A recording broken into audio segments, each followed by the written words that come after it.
Desde el momento en que apareció el coronavirus o SARS-CoV-2, han surgido todo tipo de comentarios en redes sociales con bases científicas y otras que no tienen este fundamento o tienen sesgo a la hora de referirse a la pandemia que ataca al mundo hoy.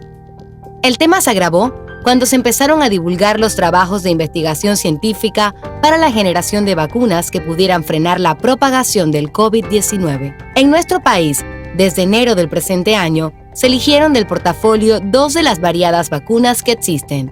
Estas son las creadas por la farmacéutica Pfizer con el consorcio BioNTech y la del laboratorio AstraZeneca. A medida que han pasado los meses, las teorías conspirativas se han multiplicado. Han surgido varios comentarios sin base científica. Uno de los primeros es que las vacunas están elaboradas con el virus activo y que debilita el sistema inmunológico. Nada de esto tiene un fundamento científico. Hablemos de las que utilizamos en Panamá. Una está hecha con ARN mensajero y la otra con adenovirus. Ambas tienen más de 20 años de trabajo y cada una de ellas pasó por un proceso de 3 etapas, donde en esa última etapa se prueba en miles de personas.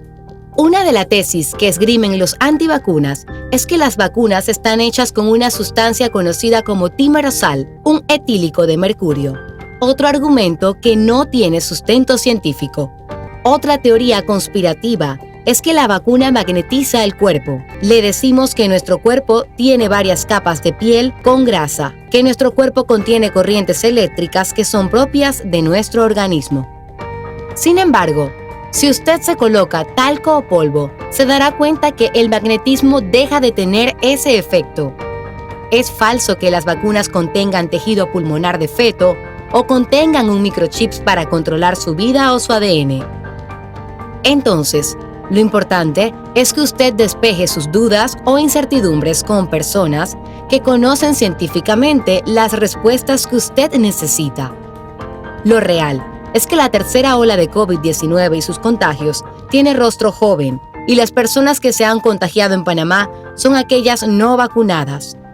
Hoy, en A Profundidad, contaremos con 2 científicos que les despejarán todas sus dudas sobre las vacunas anti-COVID. ¿Qué tal, amigos? Bienvenidos a Profundidad, como siempre, tratando temas de interés. En esta oportunidad vamos a hablar sobre los mitos sobre la vacuna del COVID-19, por qué usted debe de vacunarse, cuáles son esos mitos que a través de las redes sociales se están convirtiendo en virales, y esto ha afectado también de alguna u otra forma el proceso de vacunación. Hoy vamos a hablar con expertos sobre ese tema y de esta manera pues sacar esa duda que se ha generado a raíz de estos fake news que se han generado a través de las redes sociales. Como siempre, en compañía de Jorge Luis Sánchez. Jorge, ¿cómo estás? Gracias, Carlos.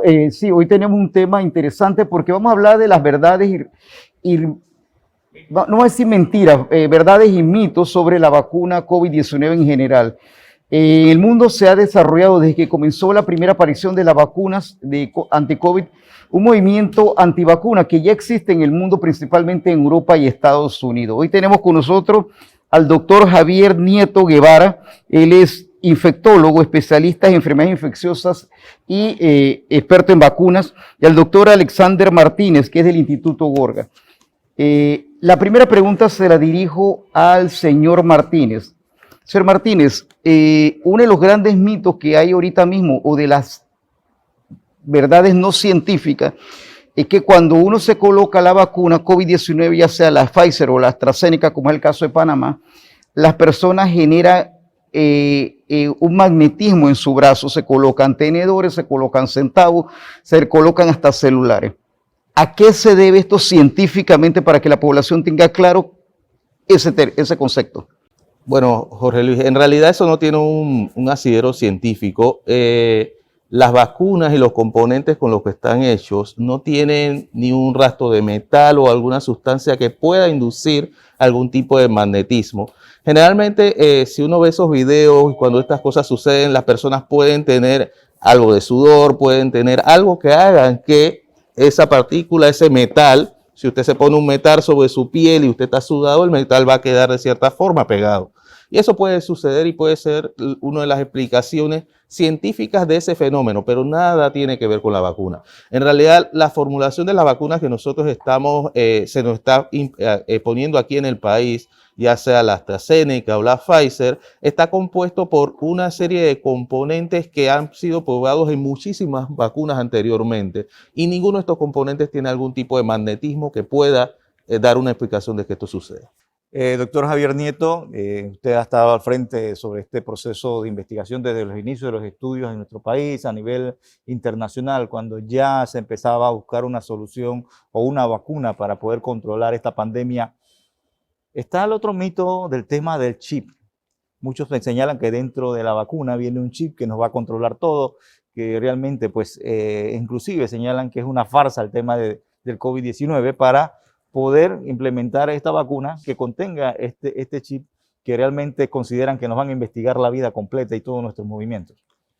Sí, mira, ninguna de estas vacunas incluye un chip. Estas vacunas, como dijo Alexander, básicamente tiene ingredientes activos e ingredientes inactivos. Dentro de los ingredientes activos, hablando específicamente de las vacunas que nosotros tenemos en Panamá, tenemos una vacuna que básicamente como ingrediente activo tiene una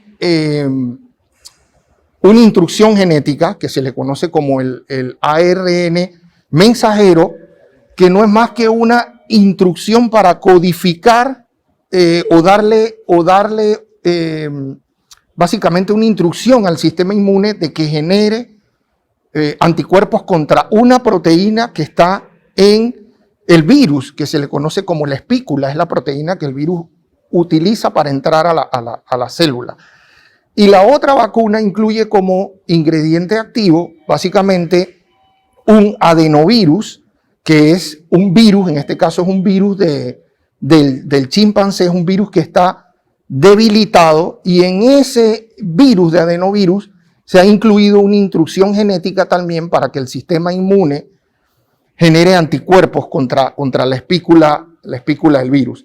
No hay ningún chip incluido en estas vacunas. Dentro de los componentes inactivos, pues estas vacunas tienen fosfato de potasio, cloruro de potasio, tienen sucrosa, que es un carbohidrato, tienen polietilenglicol, que es un excipiente que se utiliza para la elaboración de estas vacunas, pero ninguna de estas vacunas realmente incluyen chip ni emiten señales para mejorar llamadas de celular, y me causa mucha gracia porque la gente se ha mofado mucho al respecto, ¿no? Sí, doctor Nieto, volviendo al tema un poco de lo que dice Carlos, más como científico o especialista en enfermedades infecciosas, experto en vacunas, por ejemplo, el tema de lo que hablábamos hace un rato, hay la creencia o se ha divulgado la información de que las vacunas de que se han creado tienen ferromagnetismo. En otro caso, por ejemplo, pudiera explicarnos a nosotros que nuestro cuerpo genera electricidad, tiene campos magnéticos. Independientemente nos pongamos o no la vacuna, nuestro cuerpo tiene muchas neuronas, nuestro cerebro, y manda mensajes. Expliquen ustedes como científico, un médico, experto en vacunas, ¿esto no contiene ferromagnetismo la vacuna? Ninguna de estas vacunas contiene hierro, contiene níquel, contiene sustancias aleantes, por lo cual ninguna de estas vacunas realmente produce electromagnetismo. El electromagnetismo, como bien lo explicó Alexander, es básicamente una situación natural que puede tener nuestro cuerpo en ocasiones por la transpiración. Cuando nos pegamos una moneda sobre la piel, es muy probable que esa moneda quede adherida por un proceso de transpiración, pero bajo ninguna circunstancia es porque algunos de estos componentes de estas vacunas contengan metales que predispongan que algunos dispositivos, algunas sustancias se peguen en el cuerpo, ¿no? Entonces eso es importante reafirmarlo. Señor Alexander Martínez, jefe del Departamento de Investigación de Genómica y Protómica del Instituto Gorga, y lo menciono, le menciono su cargo y también sus conocimientos científicos, porque de eso se trata este programa en el día de hoy, de conocer científicamente y de dar datos específicos sobre el tema de las vacunas y más sobre estos movimientos que ha mencionado Jorge que se han dado. Muchos señalan que una vez aplicada la vacuna y se realizan una prueba de COVID-19, dan positivo. Muchos señalan que se le ha inoculado el virus y por tal razón, si me hago una prueba, voy a dar positivo. ¿Qué hay de cierto sobre este punto? Mira, las vacunas actualmente, ¿para qué están diseñadas? Están diseñadas, como dice el doctor Nieto, para producir un pequeño pedacito del virus. El virus, para causar enfermedad y hacer todo el daño que hace, él necesita estar entero. Las vacunas están basadas en un pedacito muy pequeñito del virus. En realidad es muy pequeñito el pedacito. ¿Y qué resulta? Ese pequeño pedacito es el que también se usa para las kits de diagnóstico. Y puede que haya la posibilidad que en algún momento, y en un periodo muy corto de tiempo, tú te vacunaste, estás produciendo esa proteína para que tu sistema inmune comience a desarrollar anticuerpos en contra de esa proteína y puede ser que marques positivo. Pero también hay que estar claro qué prueba te estás haciendo. Porque si tú te estás haciendo una prueba para detectar si tu sistema inmune desarrolló, claro que te va a dar positiva y eso es lo que se está buscando. Porque hay diferentes pruebas para detectar el COVID. Tú puedes hacer una prueba que es la del hisopado, que uno utiliza métodos de biología molecular, y en esa detectas el virus, varios pedacitos del virus, varias regiones diferentes del virus. Puedes buscar una prueba que es la que se hace de rapidito, la que se llama de antígeno, y en esa detectas solamente la proteína de la espícula, y esa proteína también es la que está en la vacuna.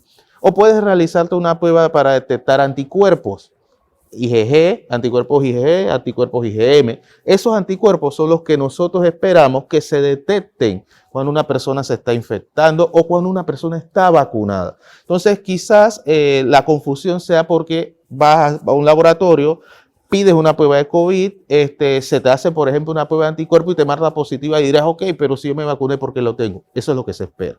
En verdad, en las vacunas, y aquí es algo muy importante que la población sepa, en las vacunas, nosotros ¿qué estamos buscando? Se está buscando que nuestro cuerpo produzca la proteína del virus de manera artificial, que la produzca una buena cantidad para que nuestro cuerpo desarrolle respuesta en contra de ella, porque es una sustancia extraña. Y esa sustancia extraña al cuerpo, a comenzar a verlo dentro de él, va a comenzar a decir, ok, esto es nuevo, esto no es normal, vamos a atacarlo. Y esto lo hacemos de manera artificial. Evitamos que el resto del virus llegue y nos afecte en realidad en los órganos que causa problemas en los pulmones. Y esto hace que disminuya la cantidad de personas que llegan a hospitalización y la cantidad de personas que mueren. Y la vacuna está haciendo su cometido en este momento. Yo quisiera que ambos, tanto de la parte científica, usted, mi estimado Alexander, y el doctor Javier, me hablaran como experto en vacuna, porque, por ejemplo, al inicio el bombardeo negativo en contra de las vacunas anti-COVID, vamos a hablar de las que llegan a Panamá, iba dirigido en que estas vacunas fueron creadas de la noche a la mañana, de que estas vacunas aparecieron como por arte de magia, y ustedes que conocen el tema, ¿pueden explicarle a la población desde cuándo estas vacunas existen? Por ejemplo, usted a nivel de los estudios científicos y usted, doctor Nieto, lo que había en el proceso antes de que apareciera el coronavirus.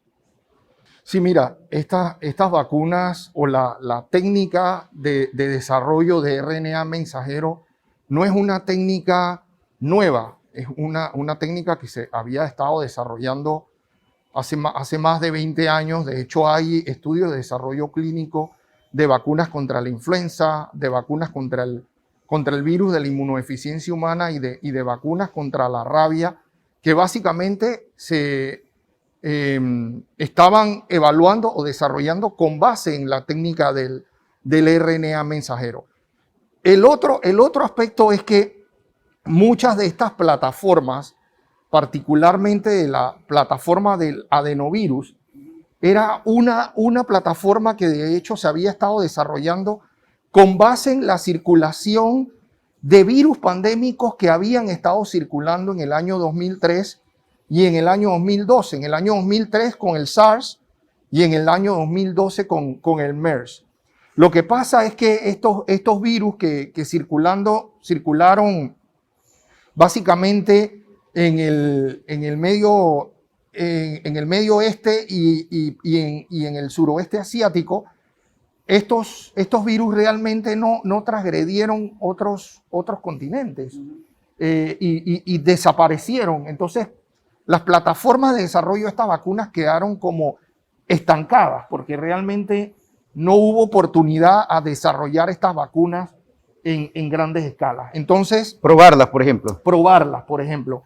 Entonces, la técnica de RNA tiene más de 20 años. La técnica de la plataforma adenoviral tiene alrededor de 17 a 18 años. Hay personas que dicen que estas vacunas son experimentales, particularmente la vacuna de ARNA y la vacuna de plataforma adenoviral. Eso es completamente falso y te explico por qué.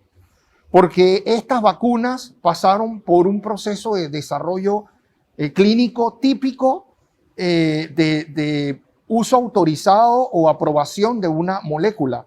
Pasó por estudios de fase 1, de fase 2 y de fase 3. De fase 1, básicamente para evaluar el comportamiento de la vacuna en personas sanas. De fase 2, particularmente para evaluar la generación de anticuerpos y el perfil de seguridad de estas vacunas. Y en fase 3, para básicamente evaluar la eficacia de estas vacunas, saber si estas vacunas prevenían o no la enfermedad, evaluándola en básicamente un grupo de personas que reciben la vacuna y otro grupo de personas que no la reciben. Y de hecho, en estos estudios hubo participación desde 50 sujetos hasta más de 30.000 sujetos, si tomas en cuenta todas estas fases de investigación. Y recibieron aprobación para uso de emergencia. Aún no tienen básicamente aprobación formal de los productos como tales. Se espera que antes de fin de año estas vacunas tengan aprobación formal, pero bajo ningún precepto estas son vacunas experimentales. Pasaron por todos sus procesos de desarrollo clínico. Doctor Alexander. Yo agregaría también, tenemos que poner un poco de contexto histórico al desarrollo de vacunas. A nivel mundial, nosotros en el mundo, como humanos, conocemos vacunas de más o menos el 1900, por allá. ¿Qué sucede? Del 1900 a 1950, el proceso de desarrollo de una vacuna era largo, extenuado, difícil. A medida que fueron pasando los años y han ido apareciendo diferentes tipos de tecnologías, se ha permitido utilizar tecnologías que uno llama de DNA recombinante, tecnologías de RNA mensajero, tecnologías donde utilizamos un virus que no nos afecta a nosotros y lo utilizamos como un caballo de Troya. Ese virus que no funciona, que no nos afecta, le metemos la partícula viral del virus que sí nos afecta y lo usamos como vacuna. Ese es el ejemplo del adenovirus. Entonces, todas esas plataformas... Esa, perdón, es la que se usa para la influenza, por ejemplo. Sí. No, la influenza de hecho es otro tipo de vacuna, es otra tecnología. Ah, ok. Y ese es el punto. Hay un sinnúmero de tecnologías para producir vacunas. Y ese sinnúmero de metodologías se ha ido desarrollando durante los últimos años y durante las últimas 2, 3 décadas de una manera mucho más rápida. ¿Por qué? ¿Y por qué ahora es más rápido? Ahora tenemos mejores tecnologías. Como humanos hemos evolucionado de la forma de que tenemos muchas más herramientas para producir vacunas, para producir diferentes tipos de métodos para desarrollar vacunas. Y aquí viene lo importante. Algo que sucedió específicamente en esta pandemia, como decía el doctor Nieto, la vacuna de RNA mensajero y de vectores virales ya se venía desarrollando. Cuando ya tú tienes una herramienta, es como cuando tú utilices una pinza para abrir una lata y tú después la quieres usar para abrir una lata más grande. Es lo mismo, así sucedió acá.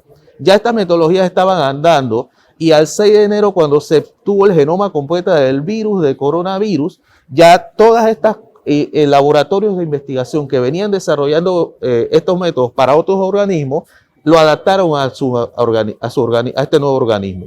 ¿Y qué sucedió? A las 2, a la semana y a los meses, ya tenían la posibilidad, ya lo habían probado en chimpancés. Y después a los meses ya lograron la actualización para pasar a fase 1.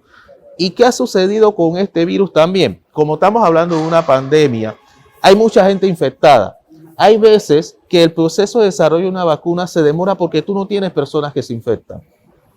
Aquí sí tenías personas que se venían infectando y tenías cómo probarlo. Tenías cómo generar evidencia científica de que la vacuna sí estaba funcionando. Y eso es lo que ha venido pasando.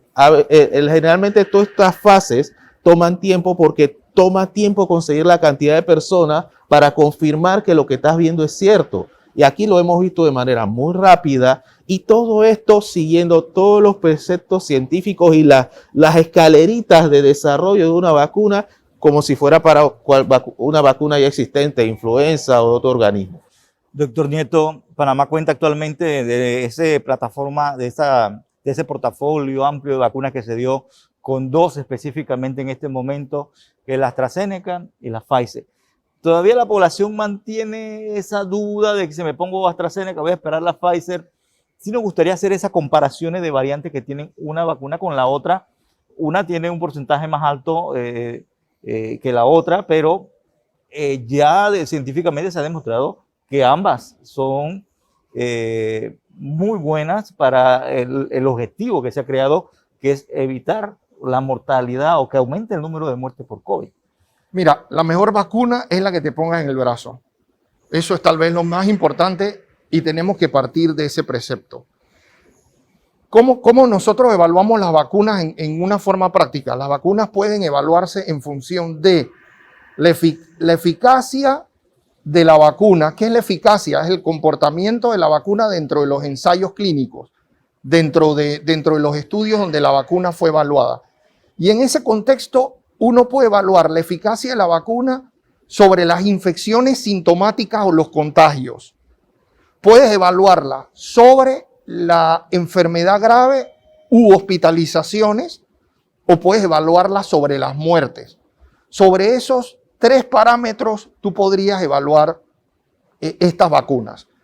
Si nosotros tomamos en cuenta las vacunas disponibles actualmente en Panamá, la vacuna de RNA mensajero, la vacuna de Pfizer y la vacuna de plataforma adenoviral o la vacuna de AstraZeneca, hay buenas noticias y te explico por qué. Porque cuando nosotros consideramos evaluar la eficacia de estas vacunas y la efectividad o el impacto, ¿qué es la efectividad o el impacto? Es el comportamiento de estas vacunas dentro de la población general. Cuando evaluamos esos 2 parámetros, eficacia, efectividad e impacto, nosotros podemos observar que estas vacunas, particularmente la de AstraZeneca y la de Pfizer, tienen más de 90% de eficacia y efectividad contra las hospitalizaciones, las enfermedades graves y las muertes por coronavirus. Eso es importante. Las vacunas pueden tener diferencias en cuanto a eficacia y efectividad con respecto a las infecciones sintomáticas, a los contagios. Tal vez la vacuna de ARN mensajero tiene un poco más de eficacia y efectividad, particularmente contra las infecciones sintomáticas en comparación con las vacunas de plataforma adenoviral o la vacuna AstraZeneca. Pero tal vez lo importante es que cuando un panameño recibe la vacuna de AstraZeneca o la vacuna de Pfizer, evita casi prácticamente en un 100% la posibilidad de que esa persona pueda ser hospitalizada porque desarrolla una enfermedad grave o muere por la COVID. Eso es tal vez lo más importante. Entonces, vuelvo y repito, ¿cuál es la mejor vacuna? La mejor vacuna es la que tengas la posibilidad de aplicarte. No hay ninguna justificación para diferir o esperar escoger una vacuna sobre la otra. Ponte la vacuna que tengas disponible porque muy probablemente vas a evitar en un alto grado la posibilidad de que seas hospitalizado por una enfermedad grave o que vayas a fallecer por la COVID. Eso es tal vez el mensaje que a mí me gustaría compartir con la teleaudiencia. Doctor Nieto, hay personas que argumentan en base a lo que dijo, lo que mencionaba mi colega y amigo Carlos, el tema de la AstraZeneca versus las demás vacunas. Por ejemplo, para los dos, y siempre le hago la pregunta a los dos porque usted es el lado médico y el doctor Alexander, el tema de la parte científica. Hubo registro de casos de gente con trombosis en Europa y Estados Unidos. La vacuna se paralizó en un momento determinado. Y esto es como la publicidad negativa que ha tenido la vacuna y que la gente le teme. Si tengo taquicardia, no me puedo poner la vacuna. Aclárenos usted en la parte médica quiénes se pueden poner la vacuna, quiénes no se pueden poner la vacuna en base a esto. Y los estudios científicos lo que nos demuestran los niveles de trombosis por millones de personas.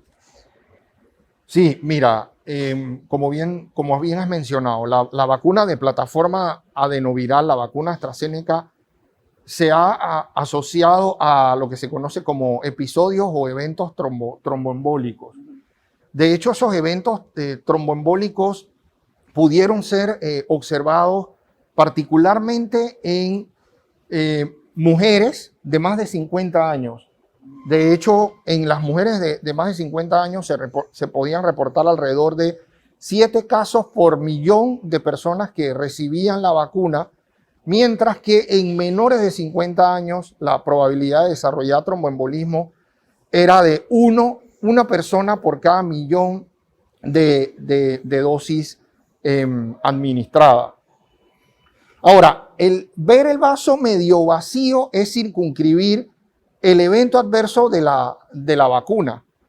Ver el vaso medio lleno es que estas vacunas han sido administradas en millones de personas y cuando nosotros ponemos sobre la balanza el riesgo-beneficio, sigue siendo mayor el beneficio de administrar la vacuna versus el riesgo de desarrollar, en este caso, un evento tromboembólico.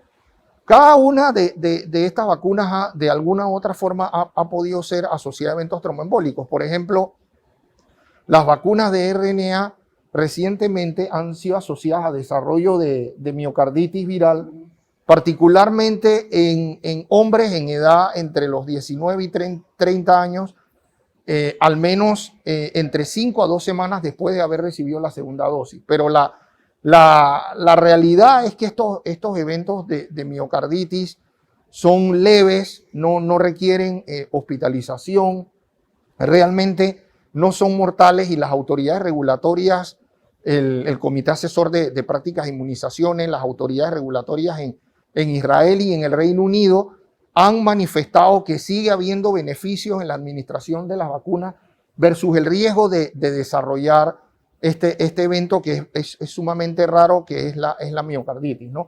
El otro evento que se ha descrito particularmente con las vacunas de RNA es el de la anafilaxia o el de la alergia severa.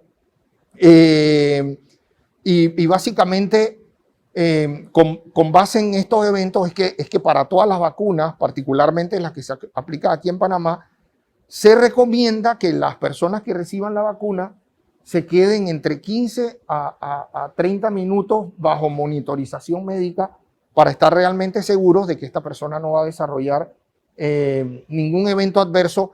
Estas personas que han desarrollado anafilaxia o alergia severa usualmente han tenido antecedentes previos de anafilaxia y alergias severas a otros productos.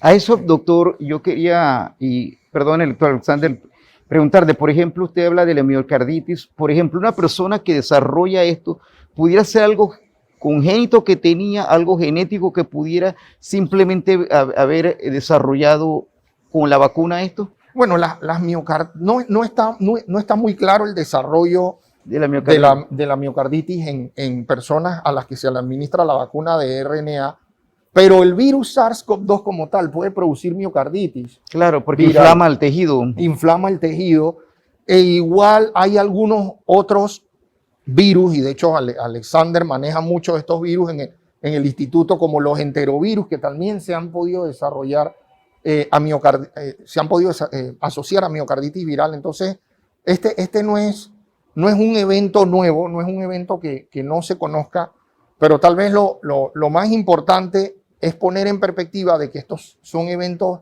relativamente raros y que cuando uno pone sobre la balanza los beneficios y los riesgos, de administrar la vacuna, siguen pesando los beneficios sobre los riesgos en la recomendación. Y de hecho, eso es lo importante de la vacunación y de las recomendaciones que están dando los comités de expertos. Los comités de expertos toman en cuenta diferentes tipos de información, y entre esa información es qué tan beneficioso son las vacunas con respecto al riesgo de que esto me cause. Por ejemplo, en el caso de las trombosis, hay más riesgos de una mujer que toma anticonceptivo de sufrir trombosis que con la vacuna. Hay más riesgo de una persona que vuela constantemente de sufrir trombosis que con una vacuna. Entonces, pero inclusive, si tú no estás vacunado, tienes más riesgo, muchísimo más riesgo de morir de COVID que si no estás vacunado. Entonces, esa balanza en donde tenemos que evaluar qué es lo más provechoso para nosotros, estar vacunados, disminuir el riesgo de que cualquier otra enfermedad que yo tenga de background, una diabetes, una hipertensión que yo no conozca, alguna dislipidemia que yo no conozca, que me haga un efecto de rebote con el COVID y al final termine hospitalizado y desafortunadamente fallezca con respecto a vacunarme. Entonces, esos riesgos son los que los comités evaluadores y que nosotros como personas debemos de tomar en cuenta a la hora de decidir vacunarlos. La vacuna es mucho más beneficiosa que no vacunarme. La vacuna que me pueda vacunar, AstraZeneca, Pfizer, es mucho mejor, independientemente de cuál sea, a no vacunarme. Y esto es importante que estar claro. Y de hecho, haciendo ese análisis, como lo han mencionado ustedes, que son los expertos en esta materia, y acá también uno como panameño, como ciudadano común, que quizás hace de manera comparativa las situaciones que se han dado con las otras olas anteriores y esta ola, porque ya prácticamente desde hace un mes para acá estamos detectando más de 1,000 casos de COVID-19 diarios. Si sumamos eso dentro de 30 días o quizás un poquito más, nos da una población contagiada bastante alta.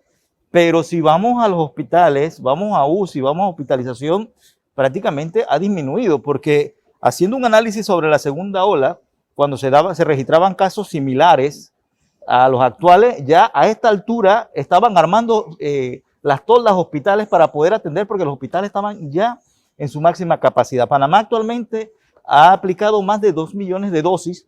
Actualmente se mantienen prácticamente 1 millón, que mañana este miércoles inició una jornada de vacunación intensa en todo el país. Esto demuestra de que sí se está haciendo efectiva la vacuna en nuestro país, doctor Neto. Bueno, esa es una pregunta interesante, ¿no? Si nosotros, de hecho, comparamos la tercera ola con lo que ocurrió al inicio de la pandemia y con la segunda ola, es evidente que esta tercera ola tiene un rostro joven. Son más personas jóvenes las que en este momento se han contagiado por la COVID-19 y eso podría tener varias explicaciones. Una explicación es lo que nosotros llamamos como agotamiento de susceptibles. Tomemos en cuenta que al inicio de la pandemia el grupo más susceptible a desarrollar la enfermedad e inclusive de morir por COVID eran las personas de más de 60 años y aquellas con enfermedades subyacentes o enfermedades crónicas. Y de hecho esas personas han sido las primeras en enfocarse la estrategia de vacunación. Pero toma en cuenta que hay un número no despreciable de panameños que han estado expuestos o han fallecido por la COVID, particularmente al inicio de la pandemia, que se circunscribía en ese grupo específico. Este es un virus que tiene una capacidad de adaptabilidad impresionante. Y si tú tienes ya un grupo de personas particularmente susceptibles que han sido vacunadas, él empieza a buscar otro nicho. Él empieza a buscar otros grupos en donde albergarse para seguirse reproduciendo. Y en ese contexto, el virus ha encontrado el nicho de los jóvenes. Hay que tomar en cuenta también que en Panamá hay circulación importante de otras variantes, no solamente de la variante original de Wuhan.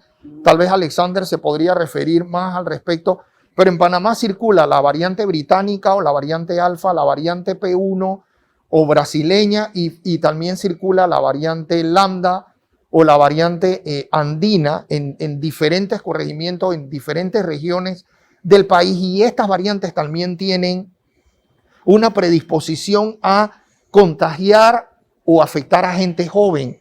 Ese es el otro aspecto que tienen estas variantes. Pero sin lugar a dudas, el patrón de esta tercera ola ha cambiado muchísimo porque ahora vemos una gran cantidad de contagios, vemos que ha habido tal vez muchas menos muertes o defunciones como ocurrieron con las olas pasadas, y tiende a haber una meseta o un estancamiento de los pacientes en las unidades de cuidado intensivo. Nosotros esperamos que con la aceleración del proceso de vacunación en Panamá, no solo podamos observar una disminución adicional sobre las muertes, sino que deberíamos empezar a ver también una reducción sustancial con respecto al número de hospitalizaciones, porque ya no estamos incidiendo solamente sobre los adultos mayores o las personas con enfermedades subyacentes, sino que hay una gran cantidad de jóvenes que han acatado el llamado de la autoridad sanitaria para vacunarse. Y eso sin duda alguna es una buena noticia. Sí, doctor Alexander, el doctor Guevara nos menciona las variantes. Definitivamente lo que usted acaba de decir, doctor Guevara, es sumamente importante porque nos menciona que la tercera ola tiene rostro joven y estamos hablando de una población de 30 años y más, si no me equivoco. Y que por el otro lado tenemos una población que abarrotó los centros de vacunación joven, desde los 16 años hacia adelante, para vacunarse con Pfizer principalmente, que es la vacuna que había llegado. En ese sentido, por ejemplo, hablamos de la variante Gamma y la variante Delta como una de las más agresivas, sobre todo la Delta. En Panamá ha habido, según el Ministerio de Salud, un par de gente que ha sido detectada. Se habla que, y el doctor Pascal incluso habla que inminentemente la variante Delta va a llegar a nuestro país. Y como dijo el doctor, esa variante más agresiva. Las vacunas que tenemos hoy instaladas en Panamá, ¿tienen capacidad para enfrentar esta variante? De hecho, sí. La vacuna, tanto Pfizer como AstraZeneca, han mostrado una evidencia, no al 80-90% como ya se conoce, de efectividad en contra de la variante Delta, pero todavía está por arriba del 60%, que es un número importante. No solamente hay que pensar en la vacunación como una estrategia en contra de las variantes que lleguen nuevas. ¿Qué pasó cuando llegó el virus a Panamá? Nosotros los panameños, ninguno estaba acostumbrado a vivir con mascarilla. No estábamos acostumbrados a vivir en aislamiento o a respetar nuestra distancia. Nosotros como panameños estamos acostumbrados a estar muy cerca. Como buenos latinos. Yo estoy conversando contigo y me acerco. Te toco, te abrazo, tengo contacto contigo. Eso ha cambiado desde que inició la pandemia y que el virus llegó a Panamá. Ya nosotros estamos mucho más cuidadosos de eso. Estamos mucho más pendientes de cuando comemos, no hablar enfrente de las personas, no compartir galletas, no compartir el juguito. Eso sucedía con mucha frecuencia. Entonces, esos cambios de cómo nos comportamos con nuestro entorno y con las personas con las que compartimos, ayudan a que el virus se pare y que independientemente de la variante que llegue, nosotros podamos evitar que esa variante se propague de una manera tan rápida. Y eso es lo que hemos visto con la variante británica, la variante alfa aquí en Panamá. La variante alfa aquí en Panamá, nosotros la detectamos casi al inicio de marzo, pero hasta ahora es que ella ha ido cambiando y desplazando y haciéndose un poco más mayoritaria con respecto a las otras variantes. Pero aquí, si vemos con respecto al escenario de las variantes, aquí hay varias que están circulando. Los casos están aumentando, pero están aumentando de una forma como uno lo llama, de una meseta. No están yendo explosivamente como al inicio de la pandemia, están yendo de manera más pausada y eso ayuda al sistema. Eso ayuda a que los hospitales vuelvan a tener los niveles de preparación que tuvieron en la ola más alta, que se vuelvan a apretar los mecanismos para que nosotros detectemos más rápido, para que los hospitales tengan mayores salas de UCI, para que se cambien algunas salas de cuidados paliativos a cuidados más intensivos.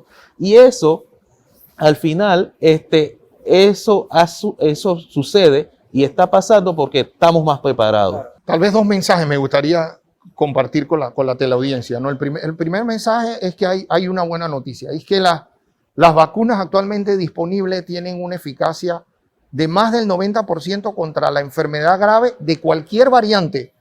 Eso es importante ponerlo en perspectiva. Más del 90% de las personas se van a ver favorecidas contra enfermedad grave o inclusive muertes contra cualquier variante. Y hay un aspecto que es importante también compartir con la teleaudiencia. No hay ninguna variante que sea resistente a la mascarilla.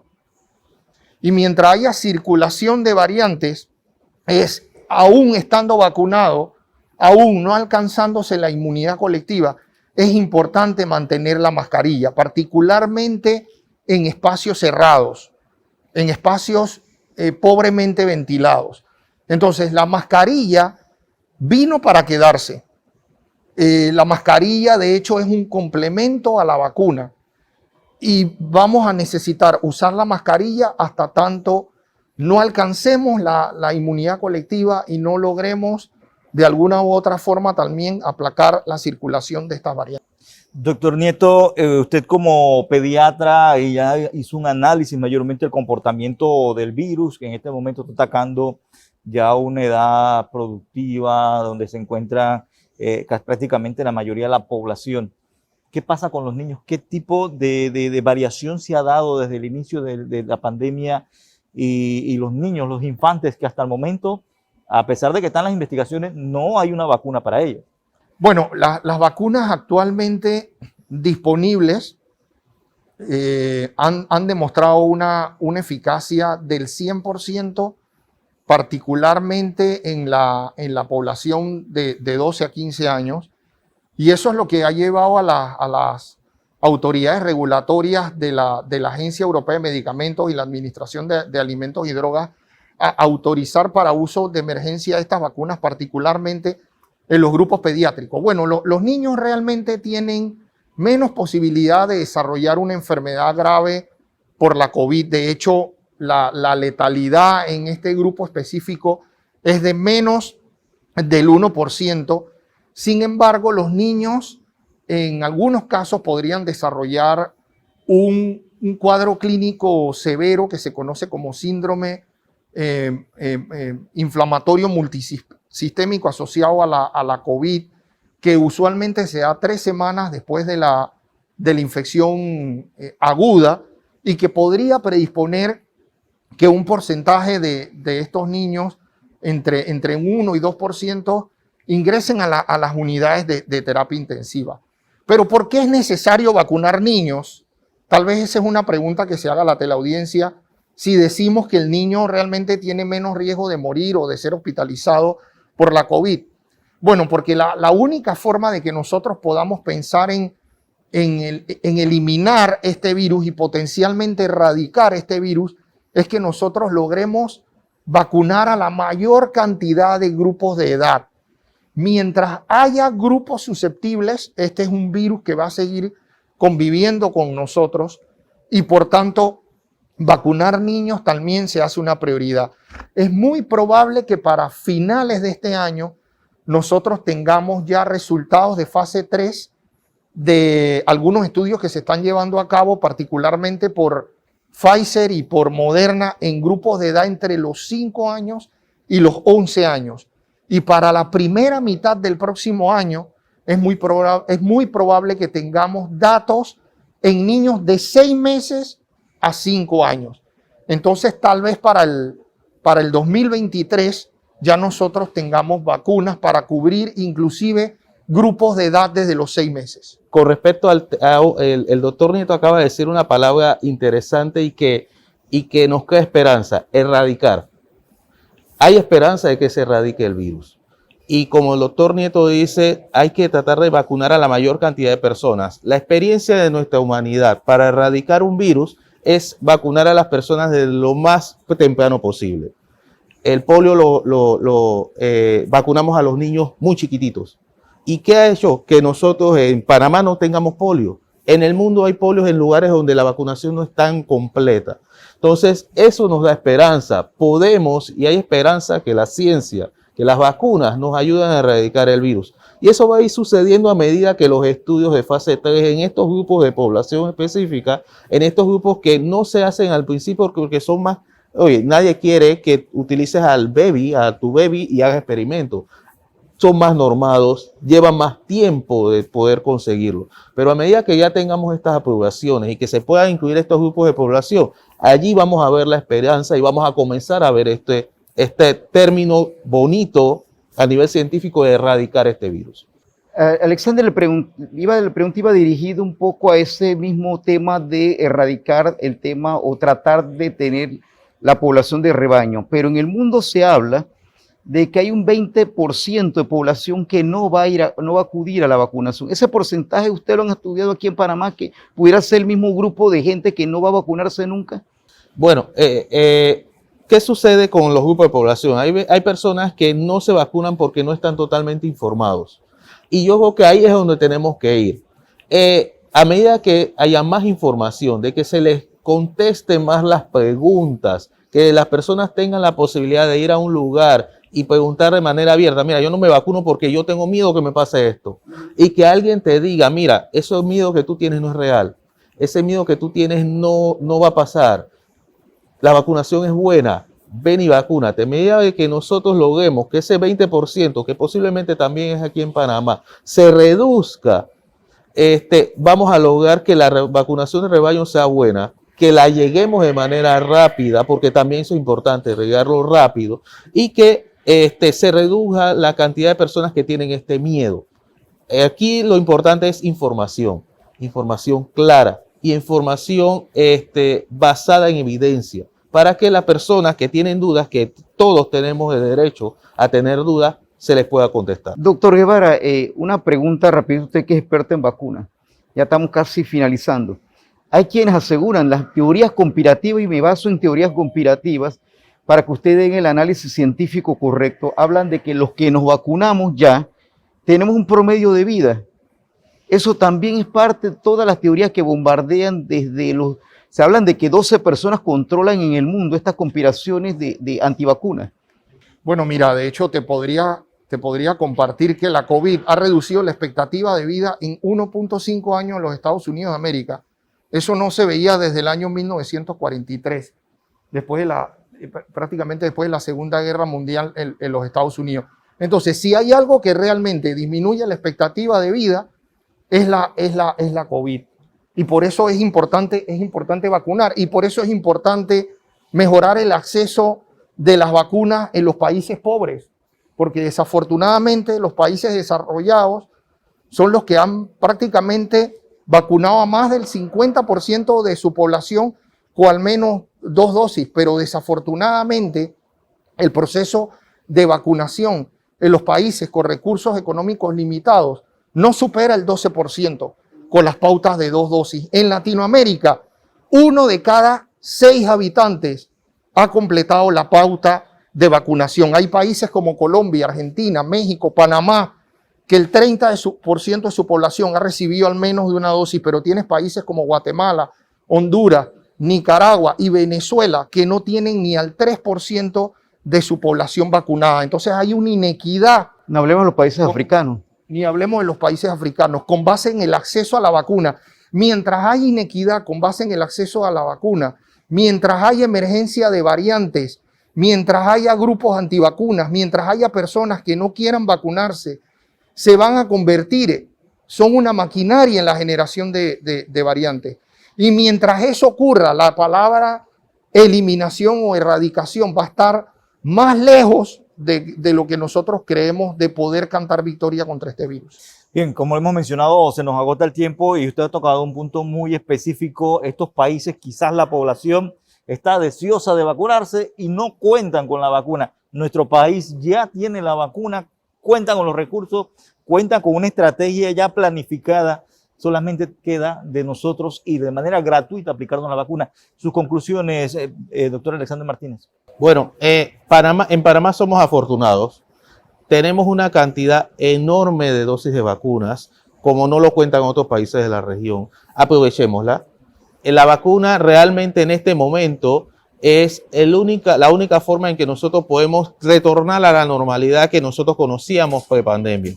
Por tanto, aquellas personas que tengan dudas, aquellas personas que quieran saber información adicional, contacten a las autoridades, escríbanos a las redes sociales. Muchas veces nosotros contestamos en las redes sociales y estamos con todas las disponibilidades de contestar y tratar de darle una información clara y precisa para que tome la mejor decisión.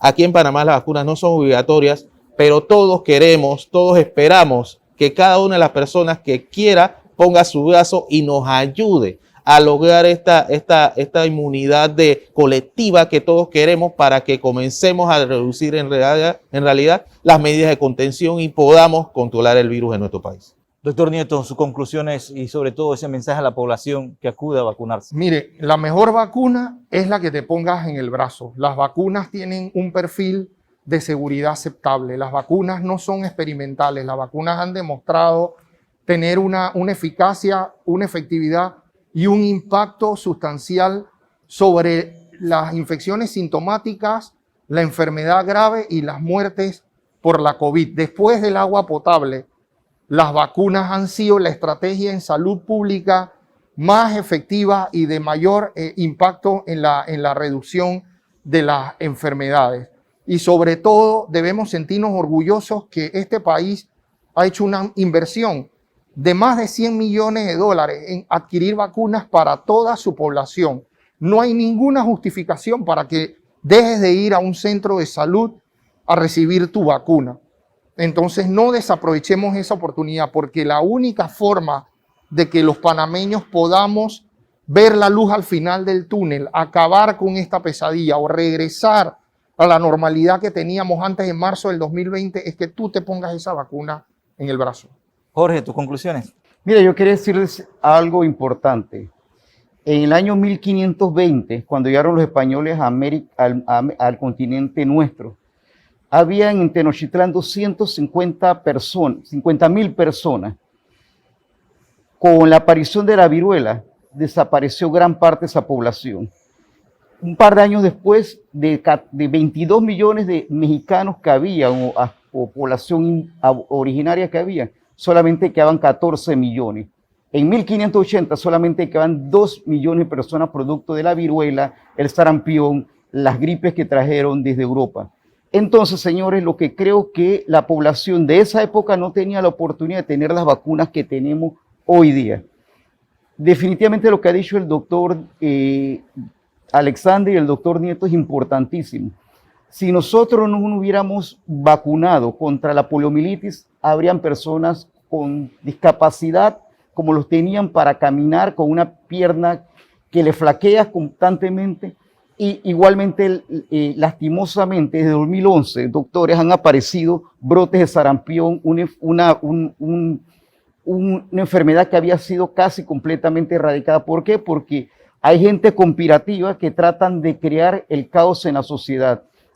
Voy a mencionar el nombre de un doctor británico, Andrew Wakefield, que creó una teoría sobre que los niños desarrollaban autismo con las vacunas de la tifoidea y otra serie de vacunas. Lastimosamente la revista Lancet la publicó, pero posteriormente se dieron cuenta que a este señor, un científico, se le había pagado para que hiciera este estudio.